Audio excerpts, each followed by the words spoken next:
guys guyyaa har'aa akkuma argitanii sagantaa ajaa'ibaatiin qabaan ture. Egaa baay'ee tokko nama gammachiisa jechuudha. Bargit sagantichisaa egaa sirbaa itti jira jechuudha. Sagantaan isaa eebba hoteelatti ture. Eebba hoteelatti immoo abbaa manaa kootitu gaabii uffatee ture jechuudha. Gaabii uffachuun immoo akka biyya keenyaatti baay'ee akka guddaatti ilaalama. Innaa gaa akka malee shubbisaati turani.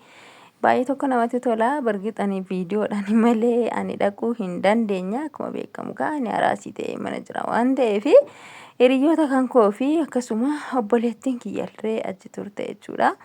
Maashaallah baay'ee tokko namatti tola. Kun obboleettiin kiyya ishee achi teesseertu sana zanaa itti teesse. Innaa biyyi biiraadhaan maaliidhaan bish jedhu.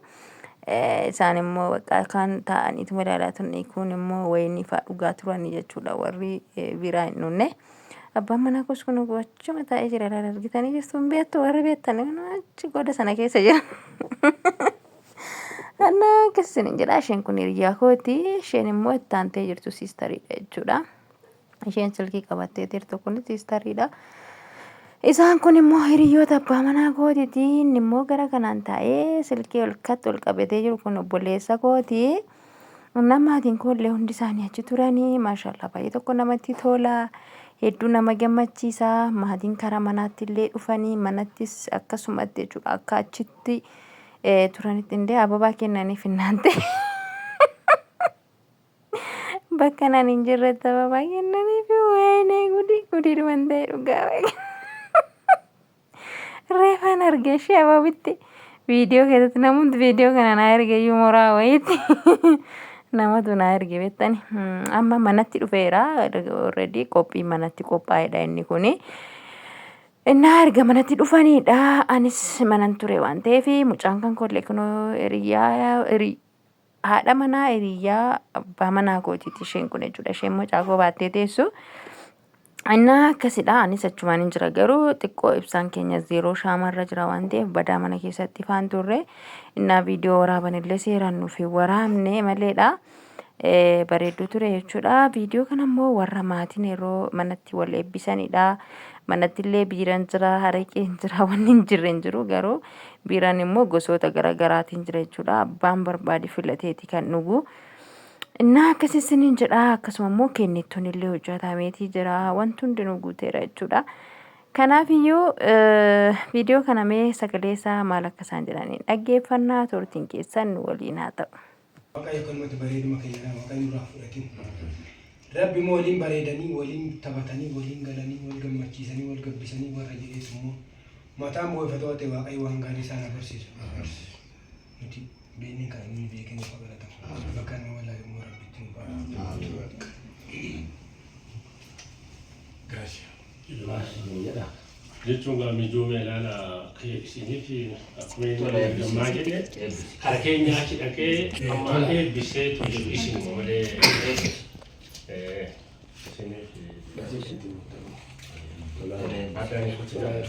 Waaqayyo nagaan tokkummaan waaqayyo walii galteen waaqayyo akkanatti jaalala waliin waaqayyo waaqayyo warra mucaa kana bareechuudhaaf kan hundi keessanuu akkuma mucaa kana bareechitanitti bareeda waaqayyo nagaadhaan maatii keessanitti isin agarsiisa.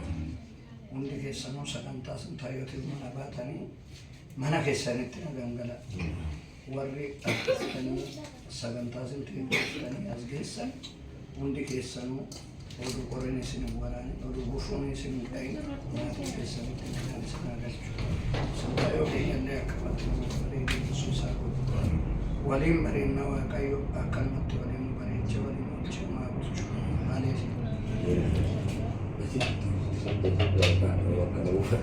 mana eebbifadha. Waan eebbifadhe. Eebbisuu laala si wajjin dhufe kanalleedha. Ammallee jettee raawwattee eebbistee na kabajjanii kabajamaadhaaf haadha gareettee malee. Mere eebbisaan of galchaa. Amannan eebbisaan of galchaa. Eebbisa diina of galchaa. Waan nagaan of nagaan nama waaqayyo mana gaati sinaa galchaa beekumsa sinaa laafiin beektanii wallaalina akkanumatti na bareechitanii bareedina sinifaa kenni daa'ima dabartutti sinaa galchu waaqayyo akkanumatti guutuu siniifaadha guutuu sa'aana siniifaadha guutuu namaa siniifaadha bareedina siniifaa kenni gammachuu siniifaa kenni jiraadhaa of kalaa ijaaf qalbiirra naambisa.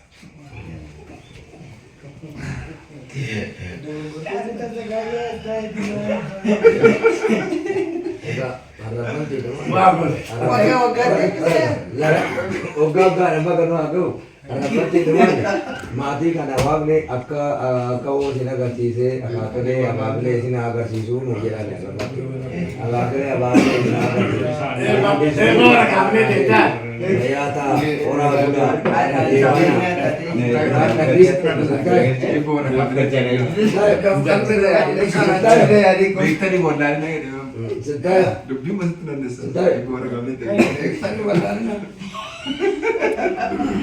Mana ini bulan? Mana pertanyaan? Mana pertanyaan ini? Zero mo. Yo malvado, che capita di sinne che malvado. Mana gota lama gota. Ogam gadna go. Injil. Aduh apa cari?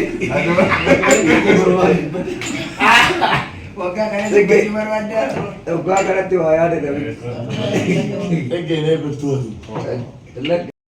Egaan kabajamtoota hordoftoota akkuma jalqaba irratti argitan jechuudha manatti illee jaarsoliitu ture faazariin turanii maazariin irree jirti biraazariin kiyyaas hundi isaanii biraazaroonni keenya obboleewwan koo warri dhiiraa hundi isaanii asuma turanii jechuudha baay'ee tokko nama gammachiisa maashaallah hedduu tokko jechuudha dhugaa dubbachuudha fi baay'ee nama gammachiisa garuu ani biraa hafuu kootiif baay'ee tokko natti dhaga'ame maalan godhare mucaa kootiif jedhee tanani jechuudha.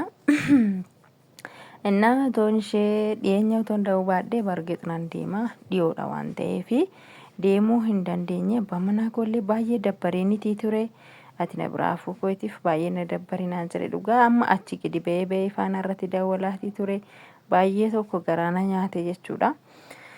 Innaa akkasii maashaallah hedduu takka gammadanii jechuudha maatiin manatti illee hedduu gammadanii wal eebbisaa turanii akka malee godhataa turanii hedduu nama gammachiisa.